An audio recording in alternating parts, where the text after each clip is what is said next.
तो इस जानवर को सैयद परिंदा कहते हैं। हिस्ट्री तो ये मदीना शरीफ से चले हुए हैं, हजूर पाक के दौर थे जब हजूर पाक गारे हिरा में थे।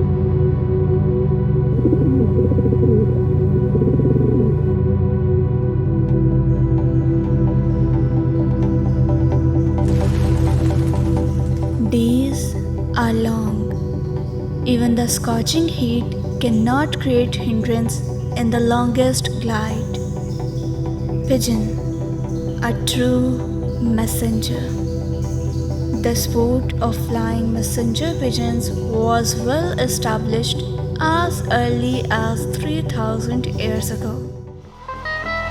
In history, the pigeons were known as lovebirds and deliver messages at war.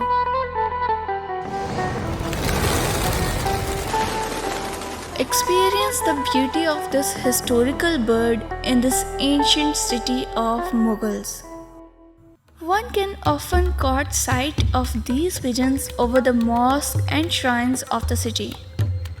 Lahore has the culture of pigeon fancing since the Mughal era in the 16th century. Emperor Akbar himself had 20,000 pigeons. He named it Ishq-Bazi. This old city is known for its culture. Here, life is different, it is colorful. Look across the skyline. You can see a lot of rooftops with pigeons. This bird of endurance flies everywhere around the city.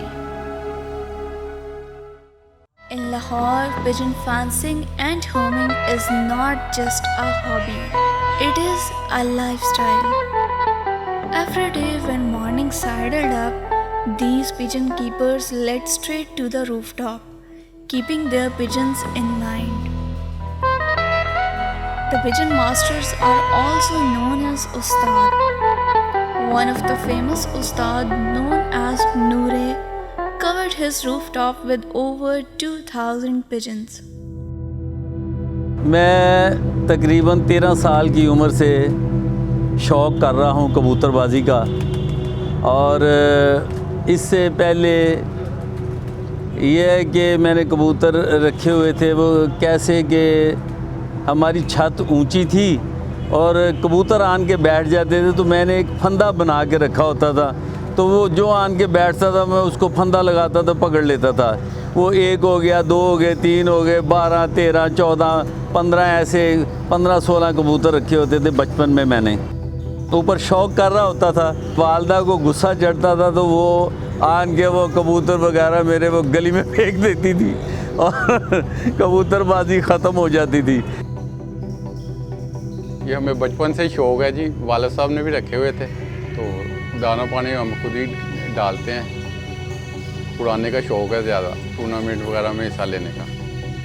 ये शौक़ जो वो कबूतरबाजी का मुझे मेरे वालिद साहब ने घर में रखे हुए थे, मेरे चचा जान ने रखे थे, और मेरे वालिद साहब का मौक़िफ़ ये था कि घर में कोई ना कोई जानवर ज़रूर होना चाहिए। हमारे सामने दिल्ली वाले रहते थे, वो पीछे से दिल्ली के रहने वाले थे, तो उन्होंने उनकी वालदा थी, उनको अम्मा कहते थे, तो वो अम्मा ने मेरी वालदा को अपनी खिड़की में से देखा कि ये कबूतर उठा उठा के फेंक रही है और बच्चे को बुरा भला कह रही है। उसने मेरी वालदा को कहा कि अभी ये तेरा बच्चा छोटा है, अगर तू इसको ये कबूतर नहीं रखने देगी तो तुझे नहीं पता कि ये कौन सी सोसाइटी में बैठे और तू इसके पीछे पीछे ढूंढती रहे और तुझे ये मिले ना। Pigeon racing is a famous sport among pigeon fanciers around the world, releasing their well-trained pigeons flying thousands of kilometers from their respective bird lofts. 1977 से लेके 1983 तक मेरे पास बहुत अच्छा बैच बना हुआ था, जो परवाज़ के लिहाज से बड़ा बेहतरीन था, और रात को वो 8 बजे 9 बजे भी बैठ जाता था एक कबूतर मेरा, और उस दौरान हम बाजी अपने इर्द गिर्द लगाना चाहते थे तो हमारे साथ कोई बाजी नहीं लगाता था, क्योंकि उनको सबको पता था कि इसके कबूतर शाम को बैठते हैं। वो कबूतर बाजी जो उस वक्त थी वो शौक़ के लिहाज से थी, और उस वक्त जो वो टूर्नामेंट होता था तो वो ऐसे होता था कि 5 कबूतर हमारे और 5 मुखालिफ के, और जब वो उसके कबूतर जिसके बाद में एक भी कबूतर बैठता था तो वो जीत जाता था। फिर वो 5 कबूतर जो बाजी में उड़े हुए होते थे, वो 5 कबूतर उसके हम ले आते थे। Pigeon fanciers train their birds the whole year, and in the month of May, race tournaments are conducted. ये बरादराना शौक है, मेहनत काफ़ी है, एक आदमी नहीं कर सकता, इसके साथ काफ़ी दोस्त वगैरह हेल्प करते हैं तो फिर ये टूर्नामेंट तक जाता आदमी। हम इनको तैयारी देते थे तो फरवरी के महीने में हम इनको जो है इनके पर पराने जो है वो खींच देते थे, तो फिर ये पर इनके जब नए आते थे तो वसाख से जेठ तक बाजियां शुरू हो जाती थी। 1 महीने के अंदर इनके पर पूरे हो जाते थे। ट्रेनिंग के दौरान अपना इनको जब ये ज़्यादा परवाज़ करने लग पड़ते फिर इनको हमने अपना बादाम वगैरह की खुराक बना के देनी। ये कबूतर जो है जब जिस वक्त हम उड़ाते हैं ना तो ये आसमान जाते हैं, तो जब आसमान जाते हैं तो मुनसफ वो तरीक़ाकार ये होता है कि जिसकी हमारा मुनसफ दूसरे की छत पे जाएगा, उनका मुनसफ हमारी छत पे आएगा। जब वो आसमान जाते हैं तो वो कबूतर भी कहते हैं हमने आसमान से ही लेना है, यानी बिल्कुल ज़ीरो नज़र आएगा, फिर आहिस्ता आहिस्ता वो अपने घर आके बैठ जाएगा। वो इसको इस तरह लिया जाता है। Their attachment, love and care all are the same as they brought up their kids. इनकी हिफाजत के लिए बड़ा कुछ करते हैं हम। वो एक मिट्टी बनाते हैं, उसमें कैल्शियम पाउडर डालते हैं, उसमें अंडों के छिलके डालते हैं, ज़ीरो की चिप्स डालते हैं, मिट्टी डालते हैं और वो ऐसी अपना मिट्टी बना के तो एक कुंडी में रख देते हैं। और जिन दिनों में ये मिट्टी वगैरह खाते हैं उन दिनों में ये बच्चे भी बड़े अच्छे पालते हैं, सेहतमंद बच्चे पालते हैं। This bird makes them feel alive. Pigeon homing is a full-time duty, but passion here wins the game.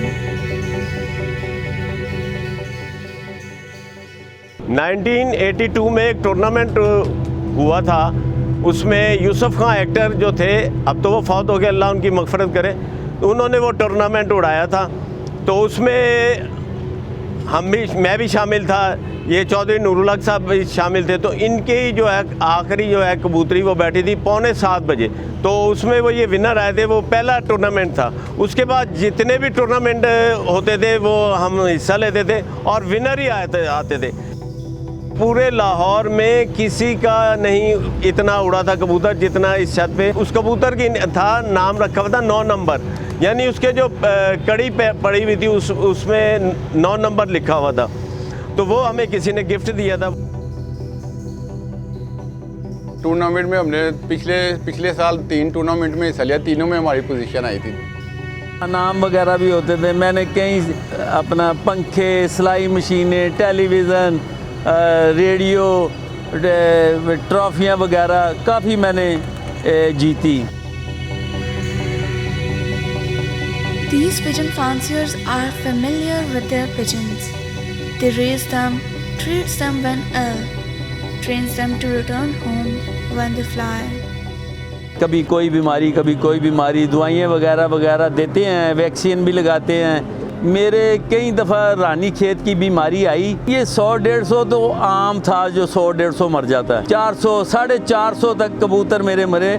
और जब इतने मरते थे कि आधा थैला जो है वो 50 किलो की दाने वाला, वो आधा थैला भर जाता था एक दिन में। अगर वो मैं एक दिन उसको लेट करता था, नहीं फेंकता था, तो अगले दिन मुझे पूरा थैला भर के कबूतरों का बाहर फेंकना पड़ता था। People do this pigeon homing as a pastime. They spend hours watching their birds, feeding and training them. मुस्तकबिल तो इसका बस शौक है, फारग टाइम का ये कि बुरे कामों से इंसान बच जाता है। घर में जानवर हैं, देखभाल करता है, लुक आफ्टर, अपना माइंड अच्छा रहता है। Here, economic conditions play a drastic role in shifting the patterns of pigeon homing. कबूतरबाज मैंने देखा कि वो करते हैं कि वो 5-10 साल किए और उसके बाद छोड़ दिए, फिर 2-3 साल बाद रख लिए, फिर छोड़ दिए, फिर रख लिए, ऐसे चलता रहता है।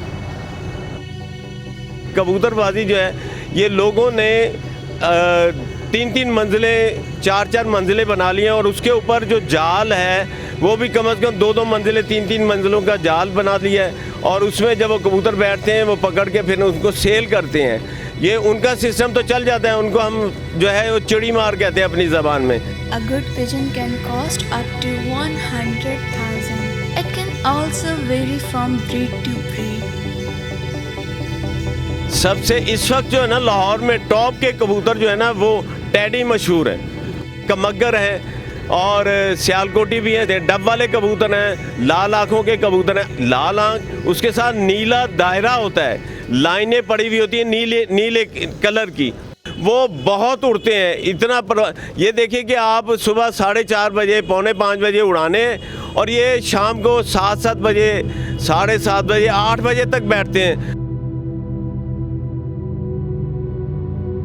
हमारे पास टैडी हैं, गोल्डन है, सबसे अच्छे गोल्डन है जो घर आते हैं और शाम तक रात रह के भी अगले दिन भी बैठते हैं। इनकी बहुत अच्छी उड़ार है हमारे पास। The rough cost of these pigeons' feed is approximately 30,000, which is no doubt out of range for a common man living in Pakistan. अब वो शौकीन जो शौक करते थे, टूर्नामेंट में हिस्सा लेते थे, वो अब मुतवस्सित तबके से दूर चला गया है। आजकल जो है ये शौक जो है बहुत महंगा हो गया है। एक तो इसकी कीमत बहुत हो गई है, अच्छे कबूतर की कीमत लाखों में है, यानी एक पेयर जो है 5-5 लाख रुपए का ये बिक रहा है। इस वक्त लाहौर की कंडीशन ये है। पहले भी नवाबों का शौक़ था, अब ये फिर वही दूसरी वापस अपनी बैक पलट रहा है, वापस जा रहा है। वो कोई तगड़ा आदमी है जिसके पास कोई कारखाने फैक्ट्री हैं या कोई ज़िम्मेदार है, तो मतलब कि अच्छा खाता पीता है वही कबूतरबाजी कर सकता है, दूसरा आदमी कबूतरबाजी नहीं कर सकता। अब मुश्किल हो गया और कबूतरों की कीमतें भी वही है कि जो बेच रहे हैं ऑलरेडी वही कबूतर जो है ज़्यादा कीमत के ऊपर बेच सकते हैं। आम आदमी जिसका जो अनाड़ी है, जिसको बेचना नहीं आता, वो नहीं बेच सकता। उससे तो कोई 1000 रुपये का कबूतर नहीं लेता। Pigeon racing sports also made these pigeon fanciers millionaires. But now it involves gambling. The story of love turns into the story of money. मैंने कभी शरत के ऊपर पैसे नहीं लगाए, मेरे यार दोस्त लगाते थे लेकिन मैंने कभी नहीं लगाए पैसे। बस मैंने अपने शौक़ को शौक़ की हद तक रखा। उसके बाद ये हुआ कि इतने पैसे भी नहीं लगते थे। कोई 1 किलो मिठाई लग गई, 100 रुपया बाजी लग गई या एक पान बाजी लग गई, ये पहले बाजियाँ लगती थी।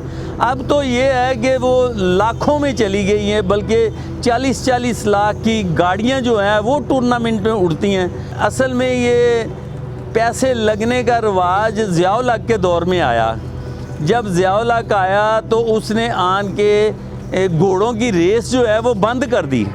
जब वो रेस बंद की तो जितने वो रेसिए जुआरिये थे वो सारे आन के कबूतरबाजी में आ गए और कबूतरबाजी में आन के वो ढूंढते रहते थे किसके अच्छे कबूतर उड़ते हैं, उधर से जाके वो अपनी तरफ से बाजी लगाते थे और मोटी रकमें लगाते थे। सारे ही अब खेलते हैं, जो शरीफ आदमी है वो भी पैसे लगाता है, जो जुआरी है वो भी लगाता है, सारे लगाते हैं। एक किस्म की ये एक रीत बन गई है। Flying high pigeons is the colorful culture of Lahore. But due to lack of recognition, gambling and economic crisis, it became difficult to keep this hobby for a common man. Therefore, pigeon fancing is turning back to the elites of the city. The eyes of a common man still hope to keep this culture. They believe that pigeons add heavenliness to their antique rooftops.